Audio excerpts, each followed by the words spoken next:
You're listening to Nightmare on Film Street. The current time is 6:66. Traffic is clear ahead from here to the afterlife, but it's hell outside. For the next hour, you're on Nightmare time. So, let's give a grave welcome to our hosts, John and Kim. Hello again, fiends, and welcome to Nightmare on Film Street, the horror movie podcast for the casually obsessed. I'm Kim. I'm John.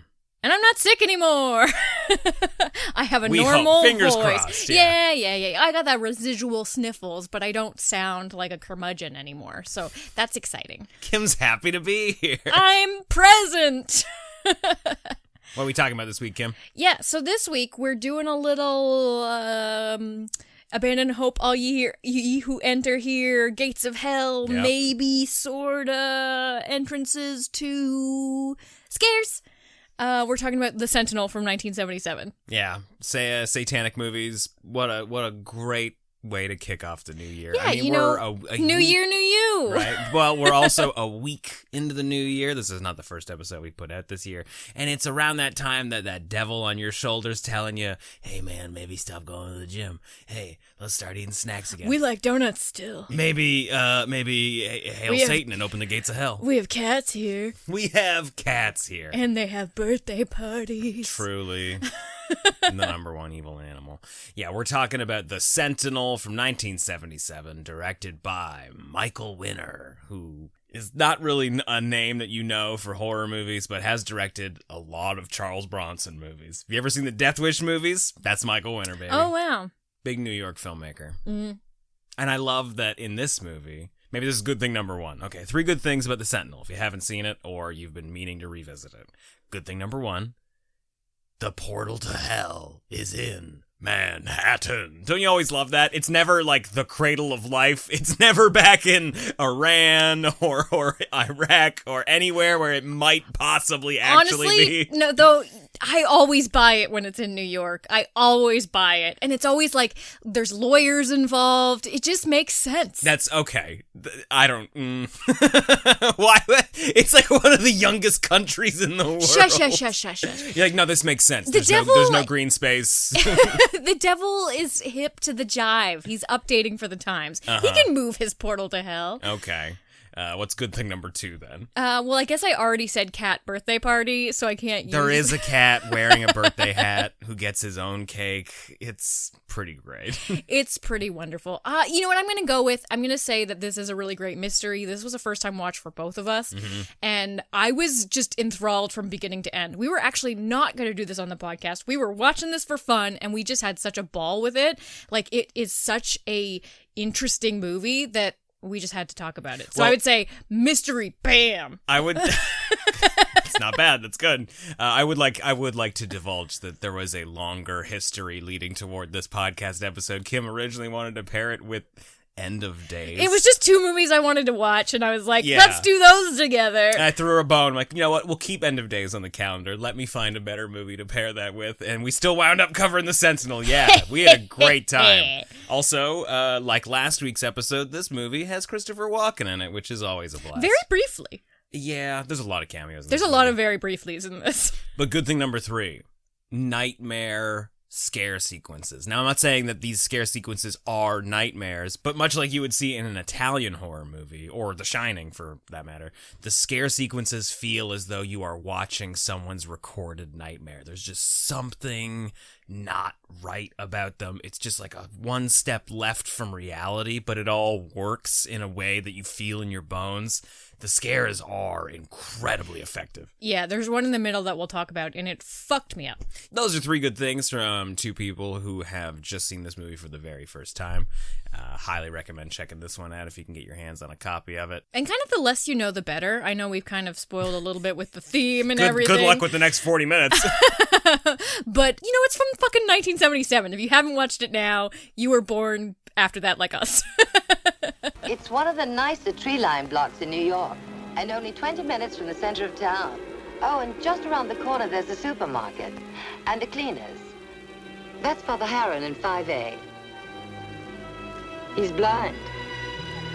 Blind? Well, then what does he look at? There is danger everywhere.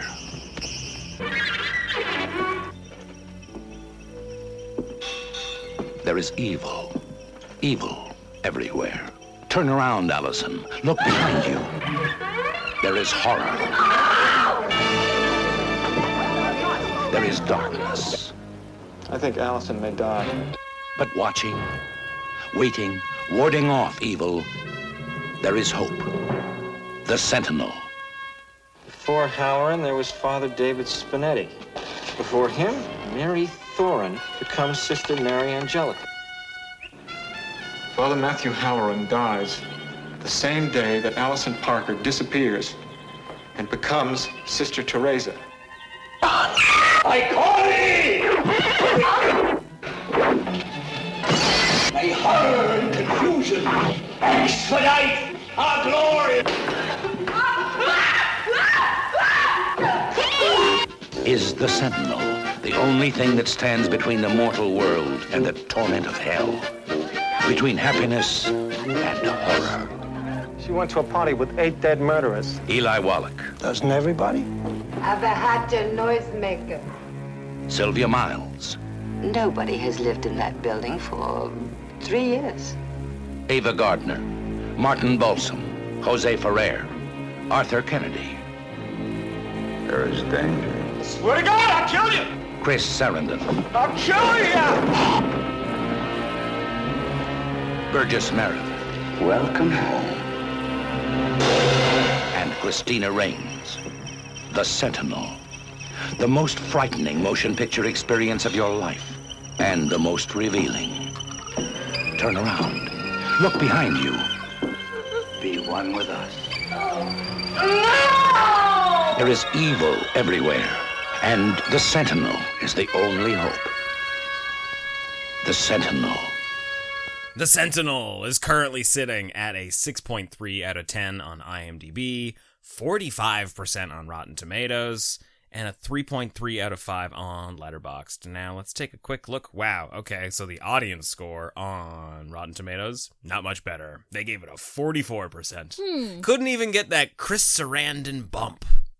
He's got a great mustache in this. I'm surprised that wasn't one of your good things. I really thought it was going to be. You're like, Chris Sarandon is obsessed with magic for no reason and also has a mustache. Oh, I didn't even think of doing the Houdini posters. But it doesn't... The real star of the movie was the Houdini posters in his apartment. I thought it was going to be integral to the plot. I was like, this whole thing's going to be a magic trick. Well, there's even a moment at the beginning where Chris Sarandon is bringing his girlfriend a glass of water, and he's got a napkin over top of it like it's a mystery, and like it's a magic trick, and he like reveals the napkin. There's nothing surprising about it, but we're implying that he likes magic. There was also a magician at the party that she goes to that she shouldn't go to. Yeah. There's just magic in the air. We expected a rug pull at the end of the movie. I guess the rug pull is like, surprise, it's the gates of hell. I mean, that's a rug pull, all right. You find a nice, affordable, furnished apartment in Manhattan, and then, of course, surprise, surprise, the prestige is that it's the gates of hell. So I think this kind of also relates back to why maybe the ratings were a little mixed.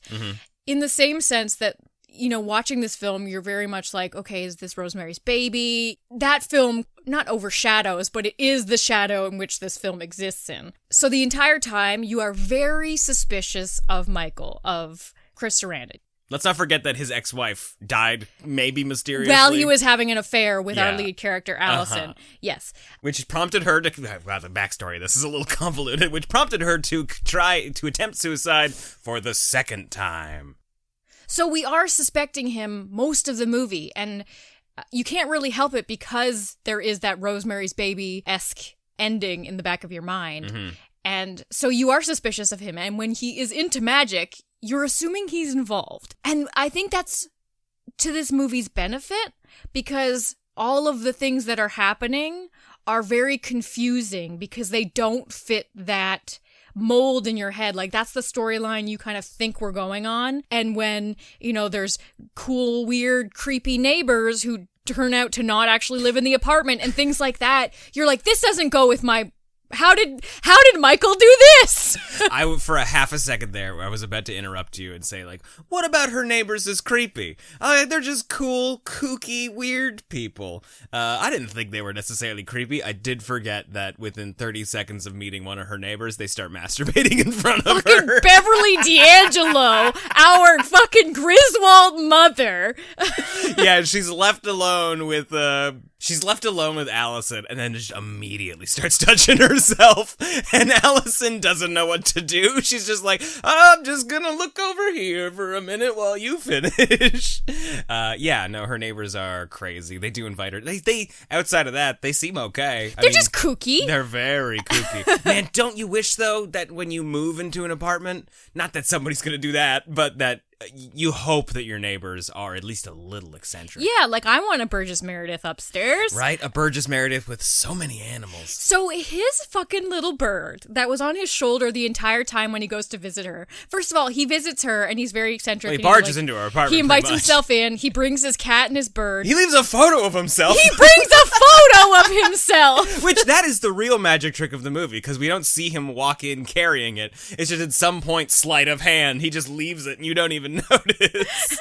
Yeah, to Allison. Love, Charles Chazen. Charles Chazen. What a name. Yeah. That's a good But name. that bird was well acted. That bird was was great. A fucking well-behaved bird. Teeny little budgie on his shoulder Yeah, the whole time. I mean, the cat does eat it later in a really grotesque fashion, and you're like, wait, isn't that bird a sinner? Doesn't he deserve to live in hell too? But evil, you know? Mm. Is it too much to spoil? Like, I do want to talk about the Beverly D'Angelo thing in relation to the end of the movie. Should I just wait? Nah. Okay, so... We've already said Gates of Hell. Gates of Hell, right? Now, the other thing that we haven't mentioned, so she meets a whole bunch of crazy neighbors. They go to a cat birthday party. It's great. Everybody had a great time. It's wonderful. But the only neighbor she has not met so far is the man upstairs in, like, the penthouse apartment who's just looking out ominously through the window at the New York City streets. And we know he's a priest. He's Father Halloran. Allegedly, the building is owned by the church, so it's assumed that, he's being kept by the church. Like, he's a recluse. We don't ever see him moving. We don't ever see him leaving the window. So we assume that, like, the church is taking care of him. Yeah, they're just waiting for him to get promoted to heaven. He's just waiting out his retirement. He's got those classic solid white eyes, either like he's... Those Fulci eyeballs. Yeah, either he's blind or he's seen some shit. And yeah, he's just this presence that exists at the top of this building. Obviously, it's scored for horror. Like, we cut to him every once in a while and we're like, what the fuck's up with that guy? He's so spooky. Yeah, we don't really know much about it. Played by John Carradine, one of 1,000, like we mentioned, one of 1,000 cameos in this movie. We find out at the end of the movie. And, like, we've got plenty to talk about, don't get me wrong. But, I mean, like, it's the theme of the episode is the Gates of Hell. We find out later that the apartment building is sitting atop the Gates of Hell, much like the entrance to hell in Dante's Inferno. There's literally... It's an apartment? Yes, it's in Manhattan. That incredible poem, that epic written in like the 1600s, set left on 42nd Street, exactly. Right on. Yeah, it's a prime location. They got nice vines crawling up the sides of the bricks. It's idyllic. I mean, rent was reasonable, $400 a month. Well, and it was furnished. Rent went down $100, and she was like, $500. I don't know. Like, how about $400? Which, adjusted for inflation, we figured out is $2,000. That's the one thing this movie doesn't touch on. I know you're still like halfway through another story, so I'm gonna let you get back to it. But Ava Gardner, who is the realtor, another cameo. We don't know how she relates to anything. Not necessarily. She's never revealed. No, she's just like an evil wink at the end. She's obviously working for the church or the devil. Oh, she's got to be working for the devil. That makes total sense. She's a real estate agent in New York. No, but why would the devil want? Maybe. I don't know. Okay. So no, I know what you're saying, and I can get back to that in half a second here. So the apartment building is on top of the Gates of Hell. Halloran is there essentially to protect the Gates of Hell. He is the Sentinel. He is the Sentinel. He is the Guardian. He is the one person who's there to holding the door closed. Exactly. He's. I called him the canary in the coal mine, and maybe that was insensitive.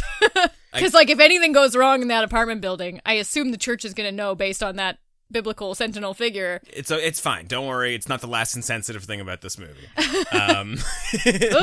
So that's his role, okay? We find out later that the entire apartment building, except for Father Halloran, is empty. Yeah, there's nobody there. There's nobody there. So all of the neighbors that she's meeting are actually demons. They're fucking serial killers. Yeah, every single one of them we find out later. Like when she mentions names to the police. Oh, yeah, because she goes crazy, stabs her dead dad, Well, ends up in the hospital. Okay. We'll talk about it, but I'm just trying to get us there. So she tells the cops all about the people that she met at the party, the other residents of the building. When they look the names up, they find out that they're all dead. They've got rap sheets for everybody. They're all multiple murderers, serial killers. They're all bad people. Their goal, because they know that she will become the new Sentinel, it's why the church has given her such an affordable apartment in this building.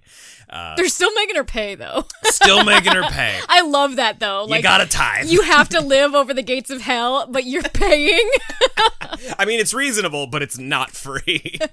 Anyway, so they're there to try and get her to commit suicide before the end of before she's installed as the new Sentinel. That I found was a little bit of a stretch, because they don't really try to get her to commit suicide until the very end. That's what I'm getting at. So their job is drive this woman crazy, make her kill herself, and the first thing they do is like, I'm gonna jerk off in front of her. Like that's gonna put her over the edge. You know what? I'll invite her to a cat's birthday party. Yeah, like that's really gonna scramble her brains. Maybe the whole point was at first they were trying to show her that like hell ain't so bad. Like we have cake here. Oh, come to the dark side. We have cats. Yeah, it's fun.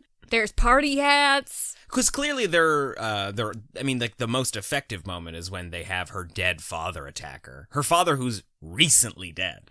And she's got some weird, I'm going to say daddy issues. Okay. So it's revealed is it Nightmares before the sequence that she walked in as a girl, she walked in on her dad, I'm assuming cheating on her mom in like this kind of grotesque sexual act involving a lot of food. It was weird and it's basically haunted her. Mm-hmm. And I guess she feels guilt maybe because it ruined her relationship with her father. I don't know. It's like there's a lot of heaviness there, and we aren't fully given all the information. Yeah, we find that out when she goes back home to her dad's funeral. Mm-hmm. She's at the house, and she's grief-stricken. She's in shock, so they don't drag her out to the funeral. She stays in the house. While she's walking around, she's sort of revisiting memories. And yeah, the core memory that she remembers is walking in on her dad, cheating on her mom, eating cake. A kink ahead of its time. Yeah, absolutely. He attacks her. He smacks her. He's naked at the time, very clearly. And then she runs off and immediately slashes her wrists in the bathroom. That's her first suicide attempt. So that's the memory that we're revisiting, which is integral to the plot, apparently, because the Sentinel that gets installed in this building to watch over the gates of hell has to be a person who has attempted suicide. We learn after Chris Sarandon breaks into like the archdiocese office and is going through their files that Father Halloran was previously under a different name, was a man who tried to commit suicide, then came to the church, changed his name. The other guy just mysteriously disappeared. He replaced another person who replaced another person. It's not always a man. It's sometimes a nun that they're putting in. Just somebody from the church who's watching over the gates of hell. I love the fact that it's somebody who is a failed suicide attempt, because there's this, I don't know, it's very interesting because that's like a carnal sin. That's like something that's unforgivable. It's killing yourself. Yeah.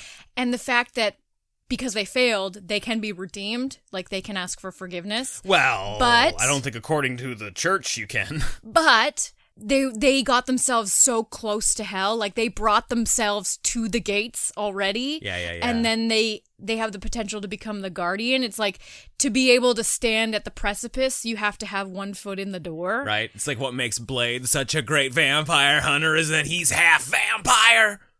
Yeah. That isn't immediately what you thought of. I mean, I think mine was a little more poetic. Fuck, we gotta cover Blade on the podcast, man. It's such a good movie. But no, it's very Constantine-esque, I think, is maybe the first... Also lots of cats. First thing is what I thought of when we watched this. And I assume that's what you grabbed onto as well, because like the whole having committed suicide is like such a hard key part of that movie. I don't know, and like maybe the church is a little different now. The church is always getting with the times, that's what the church is known for. But I think they're a little maybe softer on asking for forgiveness for attempted suicides. I think as long as you're not dead, you can get redemption, right? No, Isn't that so the like rule? that's the integral part at the end of the movie, and like that's the incentive to become the Sentinel, because you have to give up your entire life. You disappear as a person. So like her name is Allison. She's going to evaporate. They're going to disappear her, and she's going to become a completely different person under a different name. Sister Teresa. And it's all because she'll have the chance for forgiveness and redemption. They don't promise it. You know? And like that's why Halloran is there, because he's also Is that just maybe is that a suicide. Catholic thing? Oh, yeah. Like the no forgiveness never thing? Yeah, no, that sounds very Catholic to me. Yeah. Like I said, I mean, the church has maybe changed a little bit. I didn't grow up Catholic. I'm not super into Catholicism, so I'm sure somebody out there listening has got more answers than we do. And surely we couldn't have Googled it before we started. My knowledge of Catholicism is like, do 3 Hail Marys and you're saved. Yeah, pretty much, right? Well, those are for the small ones, where it's just like, I was mean to my mom and I took the Lord's name in vain. I ate the cheese I wasn't supposed to. It's like, oh boy, that's terrible. Yeah, no, you better say your prayers, otherwise you're going to hell forever. Yeah, no, it's like that's the idea, is that there's a promise that she could, maybe, possibly, if God would just look on her with forgiveness, allow her into the gates of heaven at the end of the movie. Or at the end of her life, not the end of the movie. Now about Ava Gardner. This is all that I was kind of leading to there. At the end of the movie, we don't necessarily, it doesn't say 60 years later, but like we sort of flash forward a little bit. The apartment's been remodeled. Sister Teresa is up in the top window, clutching a fucking cross, her eyes all white as a ghost. I love that creepy eyes come with the job. It's the best. And Ava Gardner's back, seemingly not having aged a day, showing the apartment to some new prospects. Mm-hmm. It's very interesting to me that the demons, that the devil and the bad side are the people that bring the Sentinel to the apartment. Maybe it's like so they can get a little ahead of the Sentinel dying. Oh, you figure that the church already knows who the next Sentinel is? Yeah. How did they figure? They already had the fucking document written on Allison and her death disappearing day. No, they could have made that after they got somebody into the house, though. I think you're right. I think the church has already, I don't know, gotten some message from God. And I think the demons are just trying to get their hooks in a little early. Like, if we can get her in before Halloran kicks the bucket, maybe we can convince her that cat birthday parties are cool. Yes, absolutely. Their most effective moment of trying to get her to commit suicide is when she sees her dead father. It is the best scare of the movie. Oh my God. So fucking good. One of the best scares we've seen in a long time. You know? She's investigating the upper apartment because every night when she's like, in sleep mode, there's fucking stomping upstairs and the chandeliers are rocking, they're going crazy, and her, brave as can be, goes upstairs with a flashlight and investigating the upstairs apartment. We've already, the key to this is that Ava Gardner has shown us a lot of the rest of the building, and we know that this apartment is empty. So the stomping makes no sense, is all I'm really getting at. There shouldn't be anybody up there. It's gated enough that there's probably not somebody squatting up there, and it's driving her nuts, so she wants to see what the fuck's going on. I think maybe in the back of her head she assumes that maybe it has something to do with Halloran upstairs, like way upstairs. Because, he's just a mysterious figure. And, well, there's also just, she's seeing things that aren't there. We know at this point that the neighbors she saw aren't real, right? No, I don't think we know that they're not real. It's just that she never really runs into them ever. Like, everybody's quiet. This person's, like, a concert celloist. They play for the New York Symphony Orchestra. Like, There are 2 lesbians downstairs. Yeah, exactly. Who gave me total, Lords of Salem vibes. There was a moment halfway through this movie where we thought, if we're going to do this for the podcast, maybe that's the right choice. And I still think would have been a good pairing, but it's not 100% the same type of movie. It'd be great on a double bill, but wouldn't play as well as next week's episode, I don't think. But this scare sequence, and this is maybe also what sort of solidified for me that we're doing a Fulci movie with this one, because the scare in this is truly nightmarish. She goes into man. It's so hard to describe on a podcast, but like she goes into an empty room and it's just like the mood and the atmosphere of everything is really creepy. The score is great. And then, like a door closes slowly to reveal this like haunting shadow standing beside her. And he's skinny and frail and we only see the silhouette of him at first. And it's such a creepy image that you're not expecting. And then it walks towards the camera. Yeah, it's all up in your face and she obviously goes to see him because he just looks like a scared old man that's then wandering around. Honestly, I was so scared. I didn't realize it was her father until like after the scene was over. I was just great. like, this is terrifying. What the fuck is happening? Well, because when she gets close to him, he turns around. It's very clearly her father, unless of course you're super scared. Yeah, but he was like rotting and he also had creepy eyes. Yeah, right. Gotta love them creepy eyes. Gotta love it when dads rot. And I don't even know if she necessarily recognizes immediately that it's her dad, but she goes nuts. He tries to attack her. She starts stabbing him. She stabs him in the arm and the chest, and he's bleeding all over her. She cuts off his fucking nose. She runs a gash through his eyes. It looks great. It does look great. Yeah, it's old school practical effects, but it hits a nerve, right? Yeah. The most interesting thing though is so she runs out of the apartment. She's obviously like high strung, terrified. Neighbors are running to her. She's covered in blood. Mm-hmm. So the blood at least is real. Yeah. She goes to the hospital. The detectives get involved because she's kind of been screaming that she's stabbed someone. Mm-hmm. She says that she stabbed her father. Yeah. Like, I stabbed my dead father. Yeah. She says it a lot in this movie. And you're like, huh? Maybe keep that one to yourself. Yeah. But she does have blood in her. They test the blood. It's O negative. Yeah. And I think that is her blood type. So Yes. they're like, She probably just she's just cuckoo bananas. Yeah. Yeah. The cops in this are great. Because one, I don't know, junior detective is Christopher Walken with like slicked back hair and evil eyeballs. He looks so cool. He does look I very would cool. not trust him. No, not at all. Like that's the problem too, is that at some point you figured that the cops are going to be evil. And the cops are kind of a small role. Like they're only to kind of provide us the information that the people she's claimed, the neighbors she's claimed to have met, are murderers. And we get to see their mugshots, and it's all fun and creepy. They're also there to sort of like cast doubt and suspicion on Michael, on Chris Sarandon's character, because Detective Gatz, who's played by Eli Wallach, who's the ugly from The Good, the Bad, and the Ugly, is very hung up on. I think he was the detective that was investigating his wife's suicide. Oh, see, I always just assumed he was like a PI or something. Like he worked for Michael.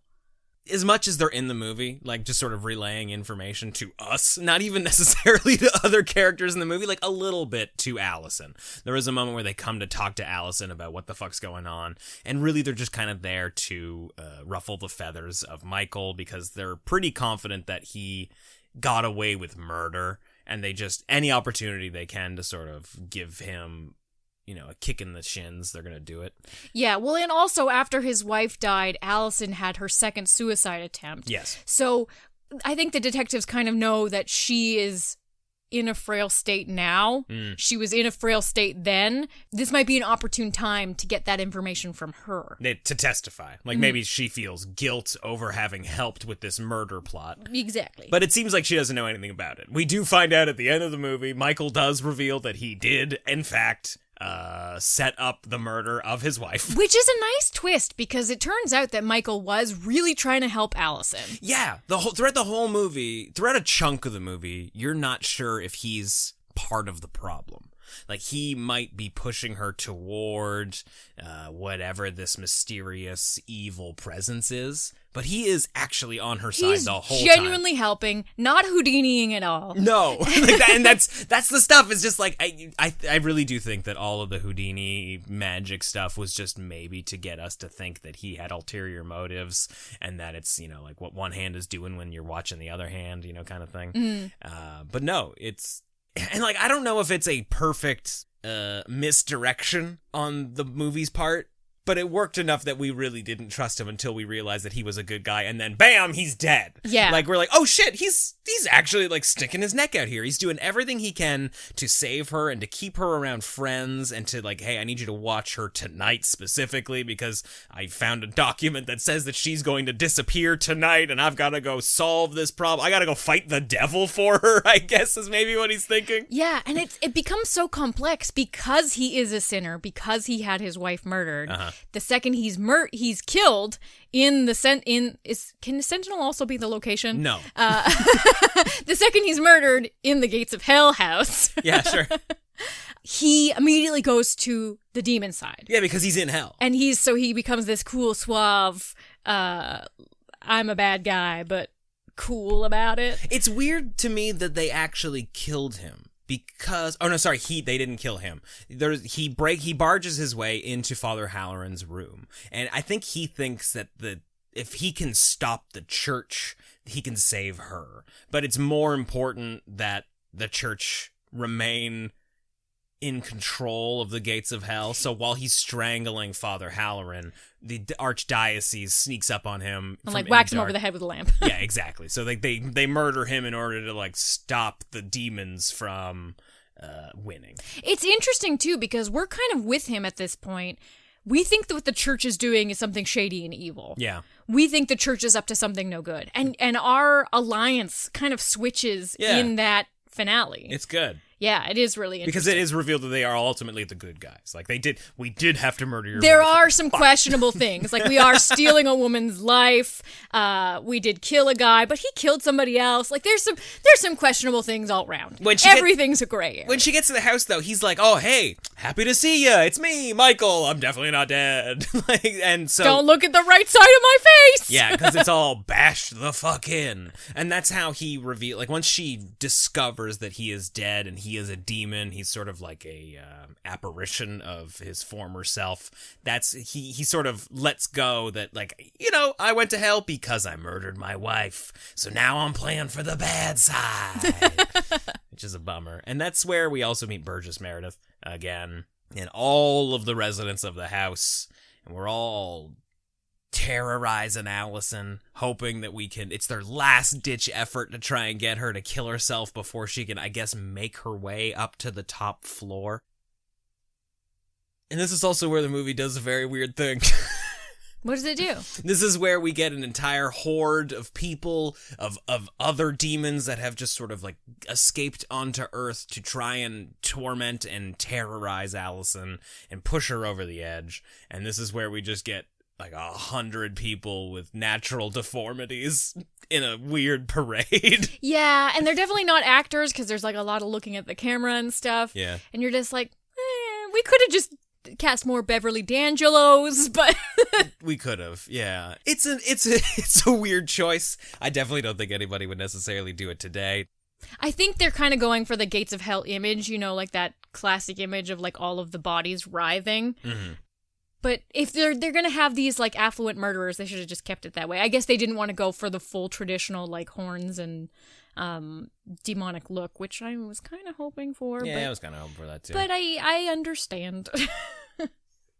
But a lot like Exorcist movies, it kind of comes down to just like the power of faith kind of conquering everything. Like Father Halloran has to make his way through this horde in order to save Allison, holding a cross, not letting anybody stop him along the way. And once he reaches the finish line where she is, then everything's cool. She grabs the cross, everything's great. Yeah. How they depict the demons sinking back into hell, though, is very cool. They cut back and forth to the doorway where the horde was, mm-hmm. and every time they cut back, there's just less of the horde there. Mm-hmm. It's like they're sinking down the stairs, but they're just disappearing. It's very cool. I know. It's the last sort of like nightmarish image we get, because mm-hmm. it's a lot of like we're seeing what it feels like, not necessarily what's actually happening. Because if we were to see like what's actually happening in the moment, it's probably just like one crazy girl and an old guy with a cross walking slowly toward each other, Well, because we are confirmed, and this is something I wanted to mention earlier because I really liked it about the film, and it was another big surprise for me that, like, oh shit, Michael's on her side. Yeah. Is that she's seeing things that other people can't see. Oh my god, I forgot about that. Yeah, so at one point, Michael goes with her to investigate these empty apartments because turns out he is actually helping her. He's a good dude. Yeah. Apart from killing his wife. He's a good dude in this moment. And she's just like looking, she's like, this stuff is different. This table was here, this was here. And she starts looking at books and she's like, look, all these books are fake. They all say the same thing. Which we were just like, you mean like books that a magician would have? I know, we were just like, they're trick books because Yeah. Michael rented out all these apartments because he's Houdini. But in the scenario, she's like, look at all these books. They all say the exact same thing. And it's all like Latin or something. And we haven't seen the book yet. And he's just like, what are you talking about? All of these pages are different. You're being crazy. Yeah, and we see it. It's a real book. Well, but there was a moment there where you're just like, I think he's gaslighting her, right? So it's just like, it's adding fuel to the fire for like, oh, Michael's not a great guy. Like, he's doing something to push her over to the edge, to get her close to insanity, to maybe try killing herself again. There's no real motive for him to do that. Or like he's sick of her. Maybe he wants her to he's going to scare worried her into killing herself. Yeah. Or he's just going to kill her, but he could be worried that she publicly knows make about her the look murder. cuckoo bananas so that he can get away with her murder. Exactly. Something shady, we think. But 30 seconds later, we see that he opens the book so we can see the book, and he gets her to write down what she is seeing. And every single book is exactly the same, and she's basically just writing out passages from Milton's Paradise Lost, the great story of good versus evil, which is rad. Like, it looks so cool. Yeah. Because we're looking at real words, and then we're seeing her write the Latin, and it's frustrating to her because every single book says the exact same thing. It's cool. And then that's where we were revealed that Michael's actually kind of on her side. Because that's where he does the detective work, yeah. He immediately is like, I'm going to get this shit translated. And you're like, wow, you just believe her? You're not be like, you're writing crazy, weird letters? Yeah. He doesn't immediately try and put her in an institution. He's just like, gotta get to the bottom Gotta of this. figure out what she's reading. Gonna roll up our sleeves. Because he believes that she's seeing what she's seeing. Yeah. Like, outside of the fact that he kills his wife, previously, before this movie, he's a good dude. So, I mean, maybe he would have killed her later on. I have no if you idea. have the potential to kill your wife, I think you always have the potential to kill your wife, and maybe aren't necessarily always a good person. But sure, he hasn't commit the eternal sin yet. Okay. But in terms of her being able to see things that aren't there, how the ending looks could be a her perspective thing. So I think that's a really great point that you made. Yeah, and it's just like the true nightmarish nature of how the horror is presented. I think that's like the biggest selling feature for this movie, especially. I mean, like don't get me wrong, you like Exorcist movies, but you don't want you don't want to watch the same exorcism over and over again. This would be a great pick. This is great because it's got the biblical stuff in the fringes, but it's more of a mystery. We are following this kind of disjointed, scary, nightmarish plot, and we don't know what all these pieces are adding up to. We don't know what the missing neighbors are. We don't know what these weird books that are Latin are. We don't know what the priest is doing upstairs who's always sitting at the window. There's just this weird, disjointed mystery, and it's really compelling. And you come at it from a lot of angles. Like, we've got the woman who's experiencing it herself, who's trying to find some answers. We've got her boyfriend who's like really doing the detective work. We've got actual detectives who are kind of not 100% investigating what she's going through, but they are trying to get to the bottom of some of it. And then you've got the church, you've got a whole bunch of other people, but like we come at this from a lot of different angles. Which makes it feel like a chessboard, right? Like we've got all these pieces that are converging. Like it's a game. It's bigger than something you understand. Like you can only see the small pieces, but you can't see the whole board kind of thing. Like the classic good versus evil story. Because it sounds like it's also 60 years in the making. Like it's a lifetime in the making that leads to this moment. And like this is the one crucial moment where the devil could possibly win. It's not so much that once in the history of life there's a time where the devil can take over the earth. It's once every lifetime he has the opportunity to flip the table and to take power, right? It's fun. It's I don't always love religious horror movies, but yeah, because this sort of presents itself as maybe more of a mystery, I think that's like the unlock code for me in order to like really fall into this. But yeah, the nightmare sequences are A+. Yeah, and and I like think- the horror sequences, like they feel like nightmares. They aren't nightmare sequences, but they're A+. And I think too the ambiguity on like good versus evil, everything ends up being kind of a shade of gray. Yeah. Like Michael ends up being a shade of gray. What he was doing for Allison was noble, but he did kill his wife. And like what the church is doing is keeping the gates of hell closed, but they are sacrificing a human being essentially against their will for the majority of the time. That's That's why I said for the majority of the time. yeah. They 'cause ultimately have to relent, but they do give her I don't know. I guess it depends on how much they are scared of their eternal soul, because they are presenting this as like, this is how we can save you. Like we can't do this for everybody, but for one person every 60 years, we can reverse the curse that you have on your damnation, right? Because otherwise, even if you lived another 60 years and you were the nicest person in the world, you'd still go to hell. Similar to Chris Sarandon. He's done one bad thing and he can go the rest of his life being a good guy, but that's like the one big black mark on him. I'm sure if he repented, maybe that'd be a different story, but... yeah, he didn't do his Hail Marys. No. So yeah, this was a fun watch. I want to thank you very much for bringing this one to the table. Honestly, like I had read about it and I included it in one of the lists on our website a few months ago, and I've been thinking about it since, and I was like, we gotta fucking watch this movie. And initially I was like, we should do it for the podcast, and then you were like, Kim, you don't know what you're doing. That's usually how it goes. And here we are. I had a fucking blast. So I'm going to give this a 3.5 out of 4. Yeah, 3.5. I definitely think you like this movie more than I did. I really liked it. But Beverly D'Angelo scared me. Well, that's because you know her as like mom, you know? Like in all the National Lampoon movies. Ooh. She's It gave me the shivers. I'm going to give the Sentinel a 3 out of 4. This was a good watch, but yeah. You really liked it. I fucking dug it. Yeah, it's a good one. But that's just our opinion, guys. Let us know what you thought of The Sentinel. Have you seen this hidden religious horror gem? Is this a movie that's been on your watch list forever? It's also a great piece of 1970s New York cinema if you're into those kind of movies. John loves old New York. Fucking love it, baby. I mean, we don't go But doesn't like when it's the gates of hell? Like, what is going on? I'm just bored of the church. Let us know what you thought of this in the Nightmare on Film Street Discord at nofspodcast.com/Discord. That's where you can chat with all your fellow fiends about horror movies, what you're watching, find some fun recommendations. Also, just check out some fun horror-themed memes. We got a whole channel just for that. And if you want even more Nightmare on Film Street and want to support the show, consider joining the Fiend Club on Patreon at nofspodcast.com/Fiend Club or patreon.com/Nightmare on Film Street. We'll be back again next week with another Gates of Hell horror movie. This is a Fulci one, which pretty much narrows it down to one of 30 movies.